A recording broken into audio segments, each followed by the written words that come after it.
12 types of accommodation: hotel, condominium, motels and motor hotels, inns, apartment, paradors, pension, bed and food, hostels, campgrounds, health spa, and private homes.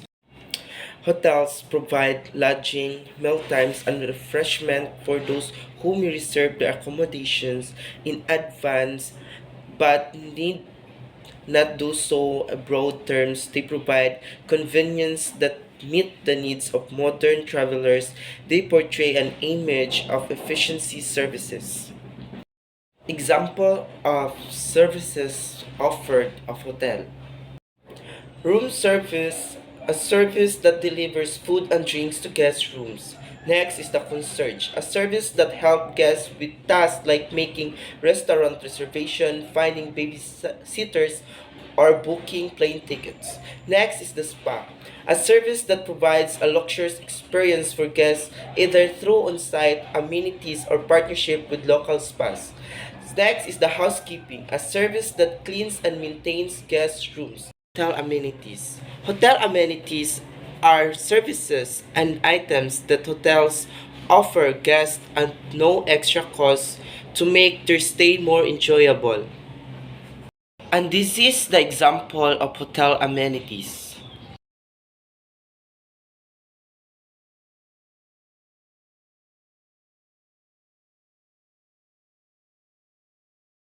Next is the condominium. Condominium is an apartment type of individual dwelling unit owned by an individual, but the management and the services such as maintenance and security are handled by an independent company.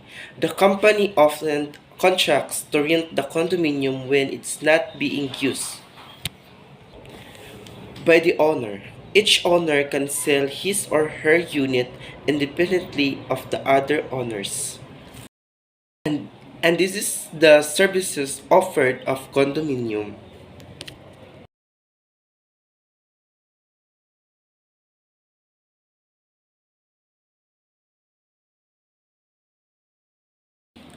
And this is the example of amenities of condominium.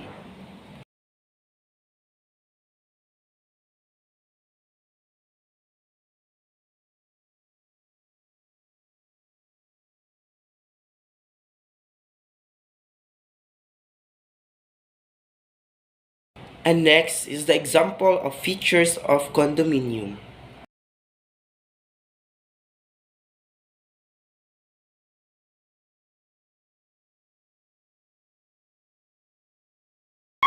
Next is the motels or motor hotels. Provided bedrooms, baths, and parking to motorists. Rooms are usually accessible from the parking lot.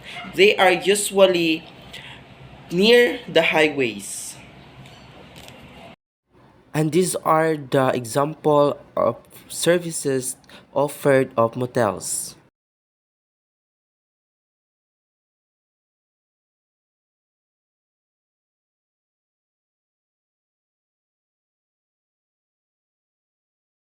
Next is the amenities of motels.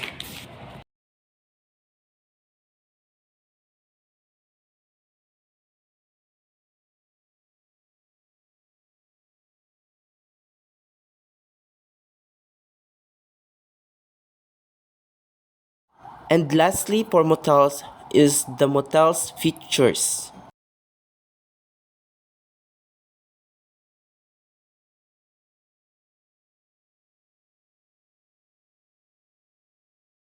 Next is inns.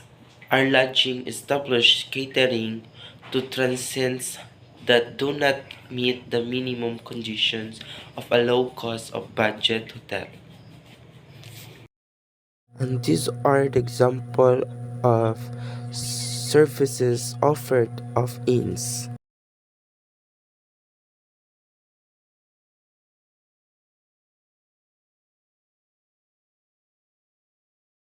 Next is the amenities offered by inns.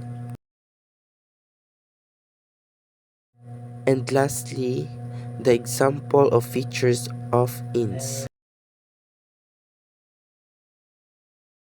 Next is apartment. Are hotels, buildings containing several independent and furnished or semi-furnished apartments that are regularly rented to tourists and travelers for lodging and more or less long-term basis of offering rudimentary services to its occupants similar to hotels. And this is an example of services offered by apartment.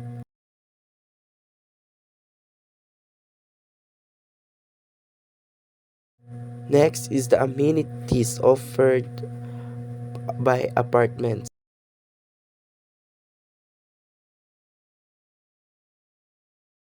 And the example of features of apartment.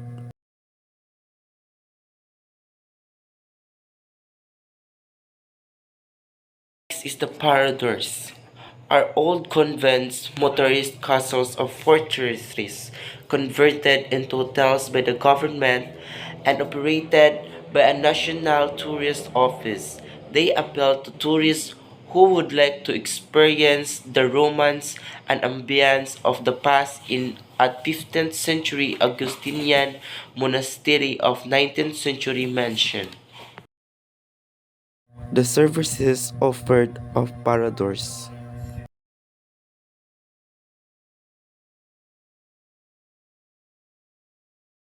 Next is the example of features of paradors.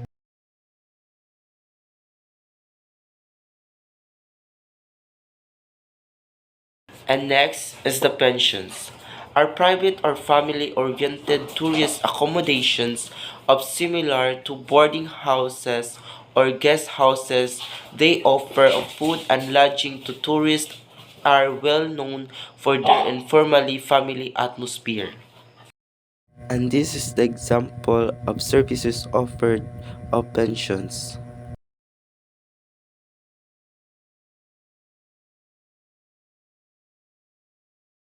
Next is the bed and breakfast accommodations. These are the houses with rooms converted into overnight facilities which can size up to 1 to 10 guest rooms. They are also known as the homestay.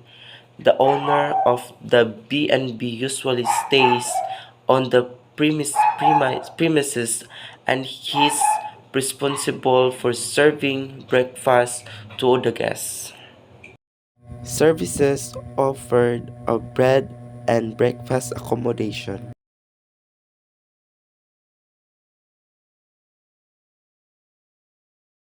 Next, next is the amenities.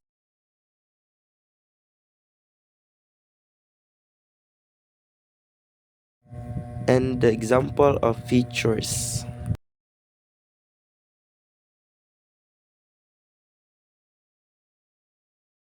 The hostels provided minimal amenities such as bunk, beds, and commonly shared toilet and bathroom.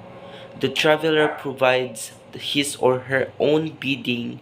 They appeal mostly to young travelers. Services offered of hostels.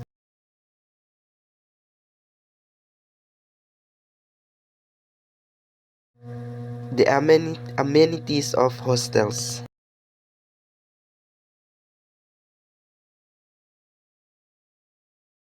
The features of hostels.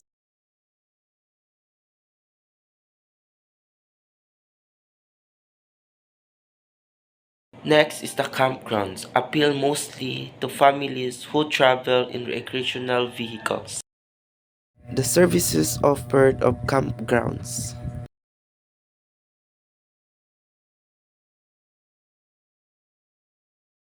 The amenities of campgrounds.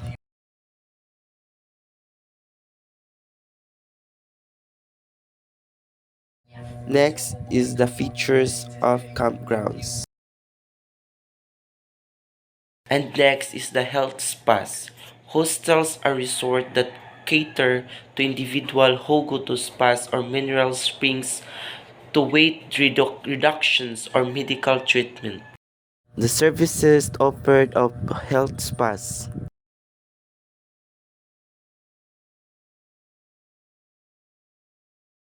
The amenities of health spas.